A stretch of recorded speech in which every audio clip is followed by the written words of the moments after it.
Fala galera, tudo bem? Mais um vídeo de jogo histórico por aqui. Já postei aqui no canal o título da Espanha na Euro 2008, a final contra a Alemanha, o título que iniciou a era vencedora da Espanha, o principal período da história da seleção espanhola. O vídeo de hoje tem a ver com a Copa de 2010, então até para tentar fazer uma sequência aqui dentro dos vídeos, os vídeos estão todos dentro da playlist, então você pode aí se inscrever no canal, ativar a notificação, deixar o seu comentário com sugestão, com comentário sobre o jogo, sobre o time em questão, e claro, vamos tentar dar sequência aqui a esses jogos relevantes da seleção espanhola dentro desse período tão vitorioso. Então já gravei o vídeo e já postei o vídeo sobre 2008, sobre a final.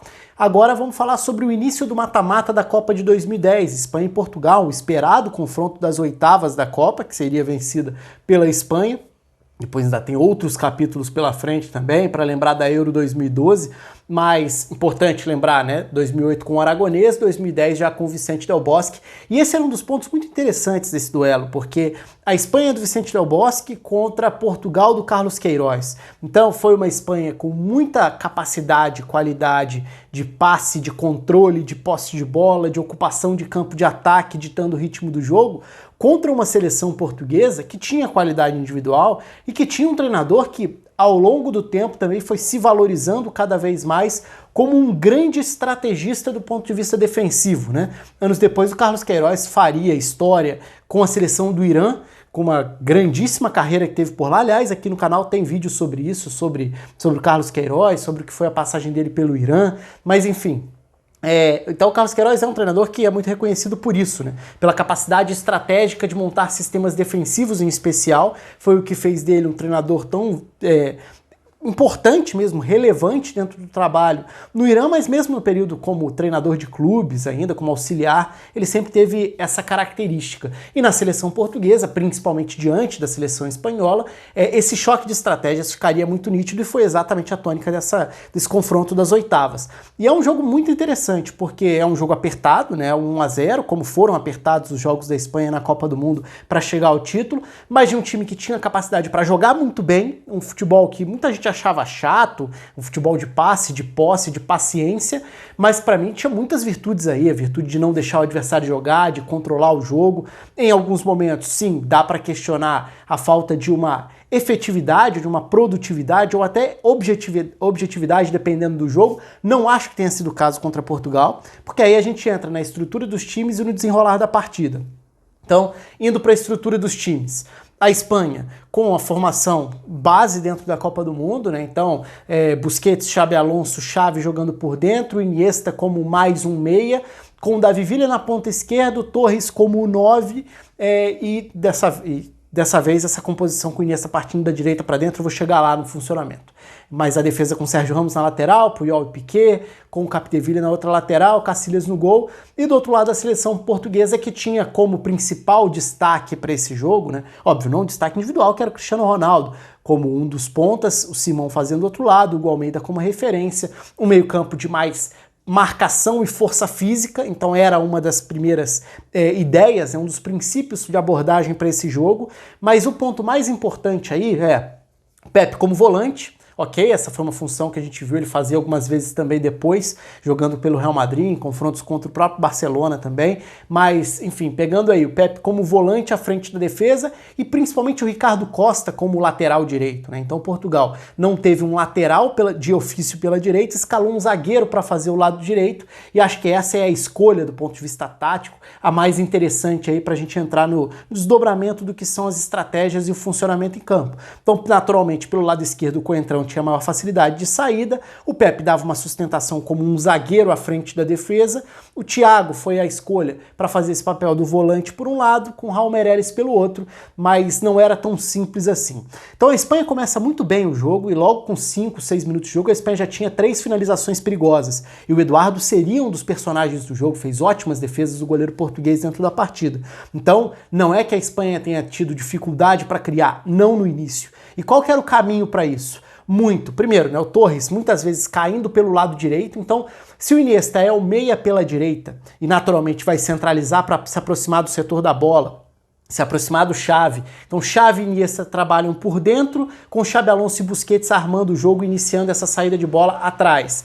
O Capdevila explora o corredor esquerdo para fazer essa bola chegar ao Davi Villa, que é quem fica mais espetado, mais aberto para receber e buscar uma diagonal. Então do lado direito não tinha alguém para ocupar esse corredor. Do lado esquerdo tinha o Davi Villa para receber bem aberto. E o Torres, com isso, era um 9, mas não necessariamente ocupando essa região do 9 o jogo inteiro. Em muitos momentos ele vai cair na ponta direita para virar um atacante que busca entrar por ali em diagonal ou cair por um lado que não era tão povoado assim, porque o lado direito passa a ser um lado até que a Espanha usa, e eu vou chegar lá porque o gol sai dali, mas com o Sérgio Ramos se projetando, né? Então o Sérgio Ramos vai virando uma alternativa, se projetando por ali, porque era um lado para encontrar o corredor vazio. O lado forte da aproximação, da projeção, era o lado esquerdo. Então o Capdevila se manda, Xavi e Iniesta jogam por dentro, o Davi Villa era o alvo para tentar ser um pouco mais efetivo, né? Então essa tentativa de tornar o jogo mais vertical, ela geralmente passa pelo Davi Villa, que é o jogador mais com essa característica, para receber e buscar a direção do gol, conduzindo a bola, entrando em diagonal, batendo de fora, e é assim que a Espanha começa incomodando. Eu falei do Torres, que chega a ameaçar em chute, mas o Davi Villa principalmente foi o jogador mais perigoso, de forma efetiva dentro dos 90 minutos, recebendo da ponta esquerda e tentando acelerar. E no primeiro momento o Ricardo Costa tem muita dificuldade nesse duelo direto, para conseguir parar o Davi Villa, para conseguir evitar esse movimento de receber, entrar em diagonal e bater pro gol. Esse era um desafio para Portugal. E como que funcionava essa questão coletiva mesmo de Portugal, né? O Ricardo Costa era esse zagueiro que ficava como lateral pela direita, então você ainda tinha os dois zagueiros além do Ricardo Costa, e o Thiago era um volante que marcava muito mais o lado, a proteção à frente da defesa, até para fazer com que, se Portugal acumulasse as peças por aquele lado, o Cristiano Ronaldo, que começa o jogo como ponta pela direita, ele não precisava marcar até o fim, porque o time já estava agrupado daquele lado. Então o lado que estava aberto de Portugal era o lado oposto, que era o lado que a Espanha tinha menos gente também. Então, mesmo numa eventual jogada da Espanha buscando o lado direito, seria para chegar ao Sérgio Ramos se projetando, e aí Portugal que fizesse todo esse balanço ali para chegar ao outro lado, fazendo todo esse movimento de um lado para o outro, com aí o Coentrão saindo, com o Simão ajudando a fazer essa marcação, ora por dentro, ora por fora, para ter esse deslocamento lateral também. Então, era uma abordagem de Portugal para tentar permitir que o lado forte da Espanha tivesse gente cercando, e que o Cristiano Ronaldo conseguisse atacar aquele lado também. Então ele era uma alternativa de contra-ataque nas costas do Capdevila, que tinha a tendência de tentar se projetar como uma opção no lado que a Espanha aproximava mais gente. E a dinâmica do jogo passa muito por aí. Então o início de jogo tem a Espanha criando, Portugal demora alguns minutos para se ajustar e conseguir se segurar e reduzir um pouco mais os espaços, mas à medida que o tempo vai passando, o jogo vai ficando muito equilibrado, e ali a partir de uns 15, 20, 25, o jogo fica muito igual e Portugal passa não só a reduzir as chances da Espanha, como também a incomodar em contra-ataques. E aí o jogo fica muito interessante, porque aí Portugal até tem algumas chances, o Casillas precisa aparecer, tem chute do Thiago de fora, tem o Raul Meireles se projetando em alguns momentos, tem o Cristiano Ronaldo, o Hugo Almeida, o Simão faz um jogo muito apagado do ponto de vista ofensivo, mas Portugal começa a ameaçar também. Então a segunda metade do primeiro tempo é de um jogo muito difícil, muito equilibrado e com alguns momentos até de sensação de superioridade de Portugal. Não em posse de bola, não em controle das ações, mas em controle das estratégias. Então se a estratégia de Portugal era se defender, ficar sem a bola, limitando o que a Espanha criava, recuperar e acelerar, Portugal tem um trecho do primeiro tempo em que executa isso muito bem. Então, estrategicamente ali, era uma superioridade de Portugal. Só que no segundo tempo isso volta a mudar e Portugal deixa de encaixar tantos contra-ataques assim. Tinha até conseguido encaixar alguns e, por exemplo, logo antes do gol, chega a ter, logo antes das substituições, até porque as substituições vão ser um capítulo importante, mas logo antes Portugal chega a ter uma das chances mais claras, até com o Hugo Almeida caindo pela ponta esquerda para tentar criar uma chance que poderia chegar ao Cristiano Ronaldo, aí tem um corte do Puyol, a bola passa raspando, poderia até ter entrado num gol contra. Então o jogo era muito, é aquela história, né? Mesmo grandes campanhas, grandes títulos, eles são muito definidos por detalhes. Esse foi um jogo em que a Espanha ela venceu e poderia até ter sido eliminada, porque uma bola dessas de um desvio, uma chance clara de Portugal, poderia ter entrado e talvez a Espanha não tivesse força para criar a ponto de correr atrás do resultado. Mas enfim, não entrou. E aí vem as substituições. Portugal coloca o Dani na vaga do Hugo Almeida, então abre mão de um atacante que até estava conseguindo fazer o trabalho dele nessa tentativa de ganhar, sustentar na força física, dar suporte ao Cristiano Ronaldo. O Dani entra para jogar pelo lado, isso empurra o Cristiano Ronaldo para virar o 9, o Simão passa a fechar esse lado esquerdo da seleção espanhola, né, o lado direito de marcação de Portugal, mas o grande ponto aí é a substituição da Espanha, porque nessa altura o Torres já não estava conseguindo levar muita vantagem. Aí tem até um ponto interessante também, que como o Torres caía para virar a opção pelo lado direito do ataque, em alguns momentos, a Espanha já tinha a figura do Xavi como quem mais se aproximava da área centralizado, o que é interessante, né? O Xavi, que é um outro perfil de jogador, muito importante na história da seleção espanhola, do Barcelona também, mas ele podendo jogar mais avançado na Euro, se a gente lembrar, né? Ele jogava mais próximo do Marco Senna como esse jogador da distribuição mais recuada. Na Copa ele já é o meia, então se a gente pensar na Espanha como um 4-2-3-1 mais ou menos, ele é esse 10, ele é esse meia avançado por dentro. Nesse jogo que não tinha o 1 tão fixo, centralizado, com o Torres caindo pelo lado direito, o Xavi é quem em alguns momentos ocupa essa área ali da entrada da área, inclusive. Então isso não deixa de ser curioso, enquanto Portugal tinha muito Pepe entrando, né? Se o Ricardo Costa saía para fazer esse combate, o Pepe entrava e compensava para tentar preencher essa primeira linha de marcação. Então era um dos mecanismos de defesa do Carlos Queiroz. Só que como que vai sair o gol?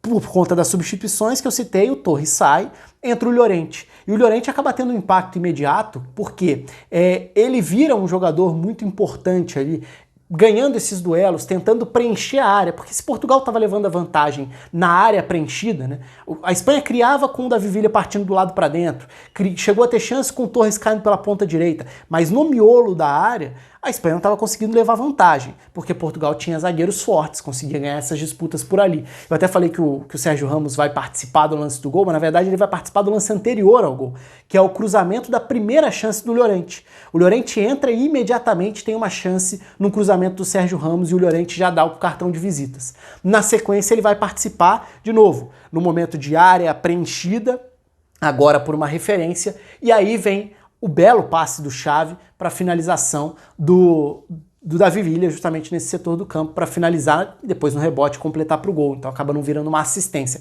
Outro ponto importante dos detalhes, né? É um lance que, se tem VAR, depois ficou comprovado que tinha um impedimento. Impedimento por pouco, mas tinha. Então era um gol irregular, um gol que não deveria ter sido validado. Se já existisse a tecnologia ali, não seria o gol da vitória, não seria o gol da classificação. E sabe-se lá o que ia acontecer depois. O que aconteceu depois do gol que foi permitido, mesmo irregular, foi que a Espanha passou a ter um controle gigante das ações. E aí entra o lado, em alguns momentos, encantador da Espanha. 1-0 Espanha, o momento de Portugal tentar se lançar o ataque. Não consegue. Não consegue porque a Espanha passa a trocar passes e a ditar o ritmo do jogo e controlar com a posse de bola com uma qualidade técnica enorme. E aí entra um dos grandes méritos dessa seleção. A capacidade para girar a bola, para ficar com a bola, para trocar passe, para tocar curto, para girar em cima da bola. O Xavi sendo importante nisso, o Iniesta obviamente, também outro jogador com muito recurso para isso. O Xabi Alonso faz um belo de um jogo, é um dos destaques da partida também, mais o Busquets. Então é um meio-campo com uma capacidade gigante de reter a posse da bola. E esse foi o grande mérito da Espanha, para um jogo equilibrado, difícil, depois que saiu na frente, conseguiu administrar muito bem. Aí, de fato, é a Espanha controlando 1-0 para conseguir chegar à classificação e chega às quartas dessa forma. Depois pegaria ainda Paraguai nas quartas, jogo difícil. Alemanha na semi, jogo apertado. E a Holanda na final, com um gol na prorrogação. Então foi uma campanha de uma seleção de muita qualidade, de muitos méritos, mas teve muita dificuldade também, a começar por esse jogo contra Portugal nas oitavas. Conta aí com os comentários, com a inscrição, um abraço a todos e até a próxima.